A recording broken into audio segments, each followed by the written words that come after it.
Good morning to all of you. स्वागत करता हूं आपका अपना यूट्यूब चैनल मैथ अड्डा सारण में। चलिए फिर मैं हाजिर हो गया एक नया सेशन लेके एसके झा सर का 4100 प्लस का फिजिक्स का सेट नंबर 5 लेके आप सभी के सामने आ गया हूं।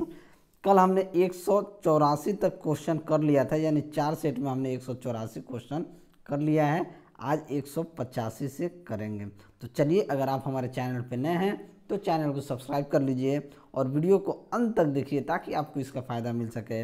और इसका पीडीएफ मैं अपने टेलीग्राम चैनल पर डाल देता हूं, तो आप वहां से डाउनलोड करके रिवीजन कर सकते हैं। और थोड़ा सा आप लोग वीडियो को लाइक कीजिए, शेयर कीजिए, ताकि मेरा मनोबल बढ़ा रहे और मैं ऐसे ही कंटिन्यू वीडियो आप सभी के लिए लेके आ सकूं। तो इस चीज़ को आप लोग से हाथ जोड़ कर मैं निवेदन करता हूँ कि आप थोड़ा सा वीडियो को लाइक करें, शेयर करें, ठीक है। और चैनल पर नए हैं तो चैनल को सब्सक्राइब करें। तो चलिए, कल 185 तक कर लिए हैं, ठीक है। आज 186 से करने वाले हैं।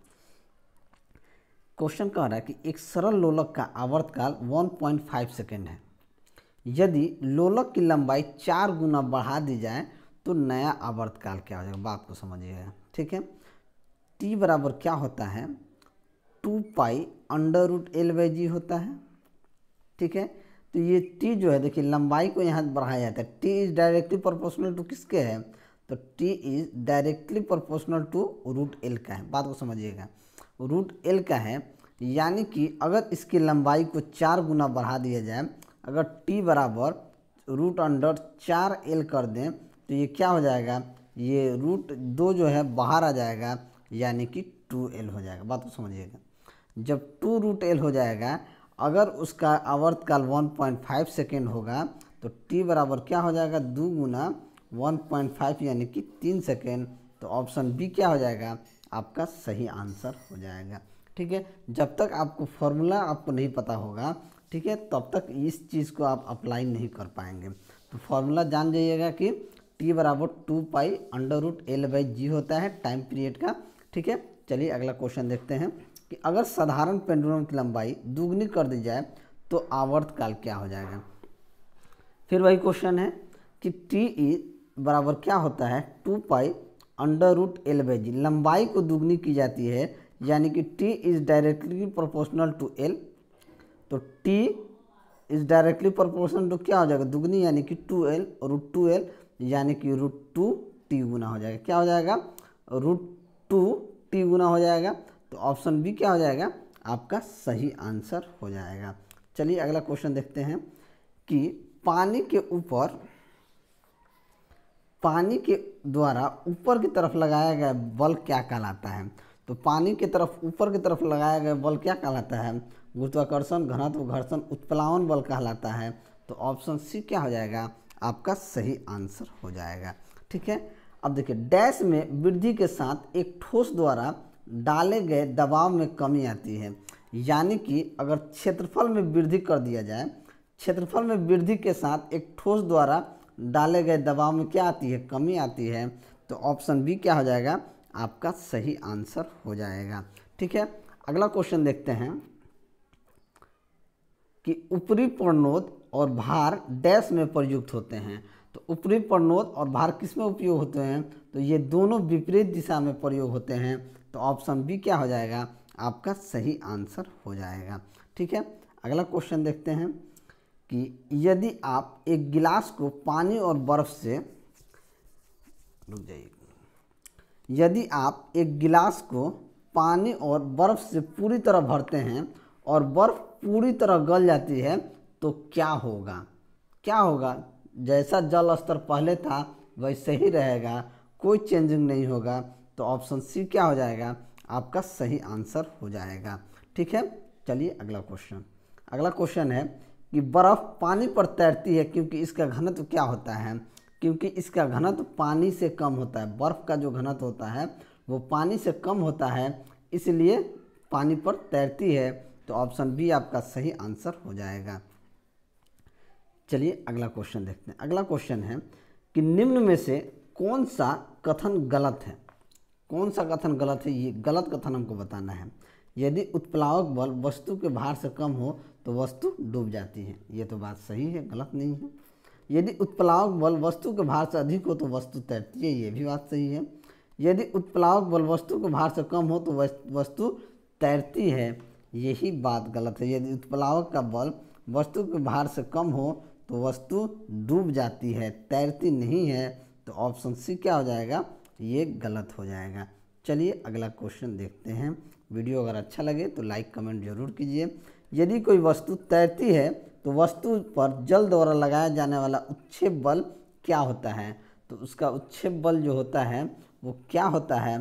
तो वस्तु के बराबर भार के बराबर होता है। तो ऑप्शन सी क्या हो जाएगा, आपका सही आंसर हो जाएगा। सीजीएस प्रणाली में विकृति की इकाई क्या होती है? तो सीजीएस प्रणाली में विकृति की कोई इकाई नहीं होती है। तो ऑप्शन सी क्या हो जाएगा, आपका सही आंसर हो जाएगा। अगला क्वेश्चन देखते हैं कि जल की गिरती हुई बूंद किसी गुणधर्म के कारण गोलाकार होती है। यानी किस गुणधर्म के कारण जब जल गिरता है या बारिश से पड़ता है तो आप लोग देखेंगे एक गिरता है तो एक अजीब सा गोलाकार ये हो जाता है। वो किसके कारण होता है? तो वो जो होता है पृष्ठ तनाव, जल का जो पृष्ठ तनाव होता है उसके कारण होता है। तो ऑप्शन ए क्या हो जाएगा, आपका सही आंसर हो जाएगा। ठीक है, चलिए अगला क्वेश्चन देखते हैं कि उत्प्लावकता यानी कि बुयांसी सिद्धांत के आधार पर जहाज पानी में तैरते हैं। सर्वप्रथम इस सिद्धांत की पहचान करने का श्रेय किस वैज्ञानिक को दिया जाता है? तो ये कौन सा वैज्ञानिक है? तो ये आपका आर्किमिडीज हैं। तो ऑप्शन सी क्या हो जाएगा, आपका सही आंसर हो जाएगा। चलिए अगला क्वेश्चन देखते हैं कि किस सिद्धांत या नियम के आधार पर वस्तुएं पानी में तैरती हैं?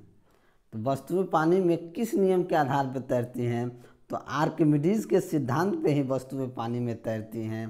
तो ऑप्शन सी क्या हो जाएगा, सही आंसर हो जाएगा। चलिए अगला क्वेश्चन, पूर्णतः प्रत्यास्थ वस्तुओं का प्रत्यास्थापन गुणांक कितना होता है?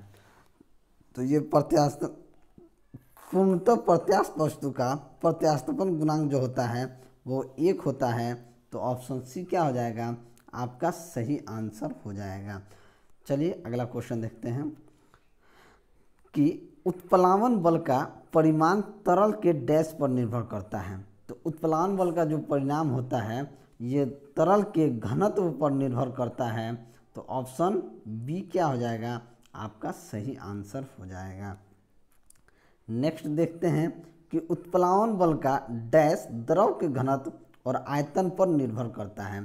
तो उत्प्लावन बल का जो द्रव का घनत्व होता है वो परिमाण के बल का परिमाण और द्रव के घनत्व और आयतन पर निर्भर करता है। तो ऑप्शन बी क्या हो जाएगा, आपका सही आंसर हो जाएगा। चलिए अगला क्वेश्चन देखते हैं। अगला क्वेश्चन है कि यदि एक बांध में जल की गहराई h तथा a जल का अनुप्रस्थ क्षेत्रफल तथा t बांध की मोटाई है, तब बांध की दीवार पर लगने वाला दाब किस प्रकार निर्भर करेगा? ये तो किसी पे भी निर्भर नहीं करेगा। तो ऑप्शन डी क्या हो जाएगा, आपका सही आंसर हो जाएगा। अगला क्वेश्चन देखते हैं कि जब पानी से भरे हुए एक बीकर में एक कॉर्क और कील को रखा जाता है तो कॉर्क तैरता है जबकि कील डूब जाती है। इसके पीछे का कारण क्या है? क्या होता है कि लोहे का कील का जो घनत्व होता है पानी के घनत्व से अधिक होता है, इसलिए क्या होता है, लोहा डूब जाता है जबकि कॉर्क नहीं डूबता है। ठीक है, लोहे के कील का घनत्व पानी के घनत्व से अधिक होता है तब लोहा डूब जाएगा, और कॉर्क का कम होता है तो वो तैरेगा। बात यही है, क्योंकि लोहे के कील द्रव्यमान कॉर्क के द्रव्यमान से क्या है, अधिक है। लोहे का कील का घनत्व पानी के घनत्व से अधिक है। तो ऑप्शन बी ही हमारा सही आंसर हो जाएगा। लोहे का छड़ डूब जाता है जबकि कॉर्क तैरता है। ठीक है, चलिए अगला क्वेश्चन, चांदी का अपेक्षित घनत्व 10.8 है और पानी का घनत्व 10⁻³ किलोग्राम है। तो ऐसे मात्रक में चांदी का घनत्व क्या हो जाएगा? तो चांदी का घनत्व हो जाएगा, इसका मल्टीपल कर दीजिए, यानी 10.8 × 10⁻³ किलोग्राम पर मीटर क्यूब। तो ऑप्शन ए क्या हो जाएगा, आपका सही आंसर हो जाएगा। दबाव को डैश से मापा जाता है। तो दबाव को किससे मापा जाता है? तो बल एवं क्षेत्रफल से मापा जाता है। तो क्या होता है, बल एवं क्षेत्रफल। तो ऑप्शन सी क्या हो जाएगा, आपका सही आंसर हो जाएगा। ठीक है, अगला क्वेश्चन देखते हैं कि किस तापमान पर पानी का घनत्व अधिकतम होता है। तो किस तापमान पर पानी का जो घनत्व होता है वो अधिकतम होता है, तो 4 डिग्री सेंटीग्रेड पे। याद रखिएगा, ये क्वेश्चन कई बार रेलवे में पूछा गया है और अदर भी एग्ज़ाम में पूछे गए हैं कि किस तापमान पर पानी का घनत्व अधिकतम होता है। तो 4 डिग्री सेंटीग्रेड पे पानी का घनत्व जो होता है वो अधिकतम होता है। तो ऑप्शन डी क्या हो जाएगा, आपका सही आंसर हो जाएगा। ठीक है। थ्रस्ट प्रति इकाई क्षेत्र को क्या कहा जाता है। तो थ्रस्ट प्रति इकाई क्षेत्रफल को क्या कहते हैं, दाब कहते हैं। तो ऑप्शन सी क्या हो जाएगा, आपका सही आंसर हो जाएगा। चलिए अगला क्वेश्चन देखते हैं कि दाब डैश है, यानी दाब जो है क्या होता है, दाब जो होता है उत्क्षेप बटा क्षेत्रफल होता है। तो ऑप्शन डी क्या हो जाएगा, आपका सही आंसर हो जाएगा। ठीक है। अगला क्वेश्चन देखते हैं कि निम्नलिखित कारणों में से किसके कारण बादल आकाश में तैरते हैं। तो बादल आकाश में तैरते हैं ये एकदम कम घनत्व के कारण, यानी कि निम्न घनत्व के कारण। तो ऑप्शन डी क्या हो जाएगा, आपका सही आंसर हो जाएगा। वह स्थिति जिसमें अनुमेय आकर्षण अत्यधिक दृढ़ होती है वो क्या कहलाती है। तो वो ठोस कहलाती है। तो ऑप्शन ए क्या हो जाएगा, आपका सही आंसर हो जाएगा। चलिए अगला क्वेश्चन देखते हैं कि निम्न में से क्या आर्किमिडीज के सिद्धांत पर आधारित नहीं है। यानी आर्किमिडीज के सिद्धांत पर आधारित नहीं है ये पूछा गया है। हाइड्रोमीटर, लेक्टोमीटर, पनडुब्बी, ये सारा आर्किमिडीज के यानी कि ये ओडोमीटर जो है ये आर्किमिडीज के सिद्धांत पर आधारित नहीं है। तो ऑप्शन डी क्या हो जाएगा, आपका सही आंसर हो जाएगा। अगला क्वेश्चन देखते हैं कि ठोस द्रव और गैस द्रव में विस्तृत होते हैं, विसरण के संबंध में निम्न में से कौन सा विकल्प सत्य है। सत्य कौन सा विकल्प है ये पूछना है। द्रवों के विसरण दर ठोस या गैसों की तुलना में अधिक होती है, नहीं।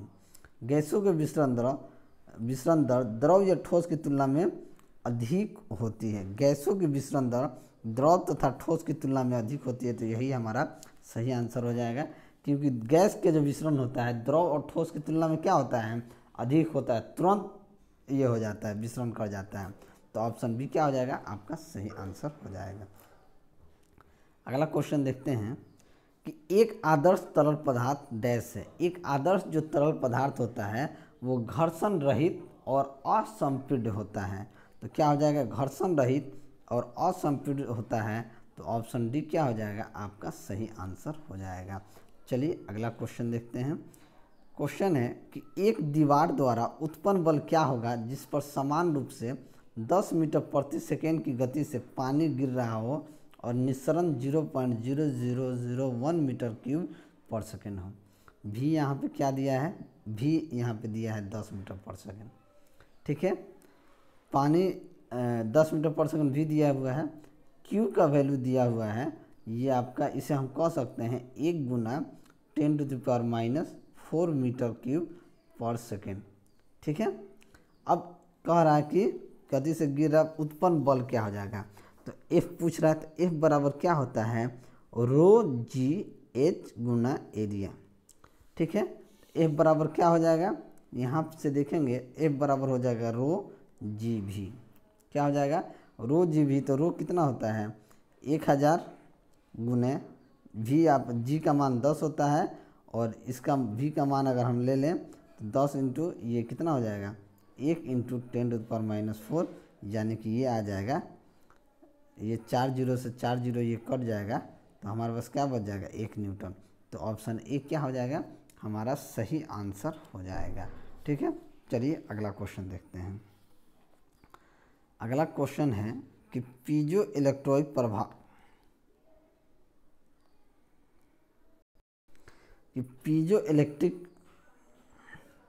प्रभाव में विद्युत का उत्पादन डैश के द्वारा होता है। तो पीजो इलेक्ट्रिक प्रभाव का जो होता है इसमें उत्पादन किसके द्वारा होता है, तो दाब के। तो ऑप्शन डी क्या हो जाएगा, आपका सही आंसर हो जाएगा। विकिरण पायरोमीटर से कितना ताप मापा जाता है। तो विकिरण पायरोमीटर से कितना ताप मापा जाता है, 2 धातुओं, 2 अदिश नहीं, इनमें से कोई नहीं। तो ऑप्शन डी क्या हो जाएगा, आपका कोई नहीं। ठीक है। अगला देखिए कि कि सेल्सियस मापक्रम पर जल के क्वथनांक तथा हिमांक क्या होते हैं। तो जल का क्वथनांक 100 डिग्री सेंटीग्रेड तथा 0 डिग्री सेंटीग्रेड होते हैं। तो ऑप्शन बी क्या हो जाएगा, जल का क्वथनांक 100 डिग्री, हिमांक 0 डिग्री। याद रखिएगा, उल्टा नहीं। सेल्सियस मापक्रम पर जल के क्वथनांक 100 डिग्री सेंटीग्रेड होता है और हिमांक 0 सेंटीग्रेड होता है। देखिए, ऐसा नहीं कि उल्टा कर दीजिएगा, उल्टा कर दीजिएगा तो उल्टा हूँ आंसर है, चल जाइएगा बोरा में, ठीक है। तो इस चीज़ को ध्यान में रखिएगा। चलिए अगला क्वेश्चन देखते हैं। निम्न में से कौन सा एक सतहीय घटना है। सतहीय घटना मतलब सतहीय घटना कौन सा है, उबलना, पिघलना, वाष्पीकरण, जमना। तो सतहीय घटना वाष्पीकरण है। तो ऑप्शन सी क्या हो जाएगा, आपका सही आंसर हो जाएगा। चलिए अगला क्वेश्चन देखते हैं कि निम्नलिखित स्थिति में बॉयल के नियम का पालन अच्छी तरह से होता है। तो बॉयल का नियम का पालन किस में होता है, निम्न ताप में और निम्न दाब में। याद रखिएगा, बॉयल का नियम का पालन अच्छी तरीके से निम्न ताप और निम्न दाब में होता है। तो ऑप्शन डी क्या हो जाएगा, आपका सही आंसर हो जाएगा। चलिए अगला क्वेश्चन देखते हैं कि स्थिर ताप पर गैस का आयतन कम करने से उसका दाब क्या हो जाता है, उसका दाब बढ़ जाता है। स्थिर ताप पर गैस का आयतन कम कीजिएगा तो उसका दाब क्या हो जाएगा, बढ़ जाएगा। तो ऑप्शन सी क्या हो जाएगा, आपका सही आंसर हो जाएगा। चलिए अगला क्वेश्चन देखते हैं कि निम्नलिखित में से कौन सा समूह में शामिल सर्वाधिक उष्मारोधी है। उष्मारोधी है बोलना है, सबसे ज़्यादा उष्मारोधी कौन है। तो प्लास्टिक, एबोनाइट, कागज़, कपास, बैकलाइट, शुष्क हवा और रबर है। तो ऑप्शन बी क्या हो जाएगा, आपका सही आंसर हो जाएगा। चलिए अगला क्वेश्चन देखते हैं कि किसी प्रशीतक का अपेक्षित गुणधर्म क्या होता है। तो अपेक्षित गुणधर्म क्या होता है, निम्न क्वथनांक, उच्च क्रांतिक तापमान, वाष्पीकरण की उच्च ऊष्मा, यानी कि इनमें से सभी। तो ऑप्शन डी क्या हो जाएगा, इनमें से सभी हमारा सही आंसर हो जाएगा। ठीक है, चलिए अगला क्वेश्चन देखते हैं। इतना ही क्वेश्चन आया है, ठीक है। तो चलिए, अगर मेरा वीडियो आपको अच्छा लगा हो तो वीडियो को लाइक करें, दोस्तों में शेयर करें। अगर आप हमारे चैनल पर नए हैं तो चैनल को सब्सक्राइब करें। मैं ऐसे ही वीडियो लेकर आपके सामने हाजिर होता रहूँगा। चलिए मिलते हैं अगले वीडियो में, तब तक के लिए जय हिंद, जय भारत,